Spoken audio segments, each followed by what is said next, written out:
Hi, all. Thanks so much for watching Making Healthcare Work for You, Different Perspectives and Empowering Solutions. I'm Stephanie Fields, joined by Dr. Apoorv Gupta. Today, we are welcomed by Jeff Oldham, who is the co-founder of Informed Consulting, and Hassan Azar, who is a healthcare advisor. And we just had an amazing interview with these guys who work with early stage companies, helping them get into benefit ecosystems and thrive. And we had one more question from something that came out of our interview. Apoorv, take it away. Sure. Thank you, Stephanie. Appreciate this opportunity. What an amazing interview. That in itself is so power packed, but yet, we can't leave it hanging there because there was something so critical that Hassan, you mentioned during the interview, and it was about the triple aim, which really got both Stephanie and I perked up because we, particularly on the provider side, tend to think a lot about the triple aim. Now we call it the quadruple aim or the quintuple aim, and we think we're kind of on the hook for trying to deliver that. And I've never really heard that in the context of the employers being their focus. So I would love to know what you think are some of the parallels between what the employers are trying to do. Are they collaborating with providers or not? Do they see themselves working towards the same purpose? And then particularly, do you see any employers starting to feel like they're making any progress towards the triple aim?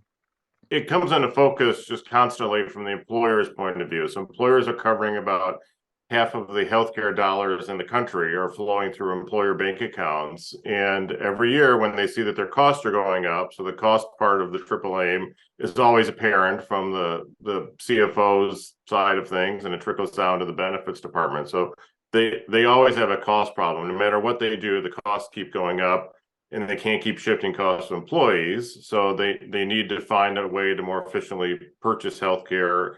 And so price transparency, the new data sets coming out about pricing, are really driving what employers are looking at and opening their eyes to saying, okay, now I have a problem and I need to fix the cost side of things. But they don't do it in a vacuum because the experience part of it comes up quite often. So benefit leaders, the worst part of their job is when one of their employees walks in the door saying, I had this problem with the healthcare system, with my plan, my provider, my pharmacy.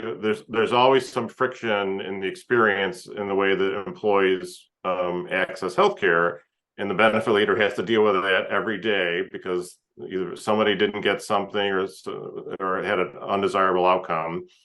So improving experience is often something that they're focused on, and ultimately it all leads to outcomes because, as every benefit leader knows, they see data coming in from their carriers and their pharmacy managers that says, your employees are still sick. They're still getting sicker. We have not cured all of these conditions.